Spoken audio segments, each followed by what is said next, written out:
అంటే వాళ్ళలో ఒక ఆయన అన్నాడు, ఏమిటో ఓ 10 నిమిషాలు కూడా ఎప్పుడూ నించోనివ్వరు, తోసేస్తారు, వెళ్ళండి వెళ్ళండి వెళ్ళండి అంటారు అన్నాడు.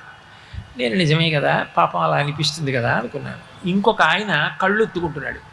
నేను అనుకున్నాను బహుశా బయటికి తోసేశారని, వెళ్ళిపోమ్మన్నారని, తోసేయడం అంటే వెళ్ళిపోండి వెళ్ళిపోండి అన్నారని ఆయన కళ్ళు ఎత్తుకుంటున్నాడులో ఉంది అనుకున్నాను నేను. ఆయన అన్న మాట నా జీవితంలో నేను ఇప్పటికి కాదు ఎప్పటికీ మర్చిపోను.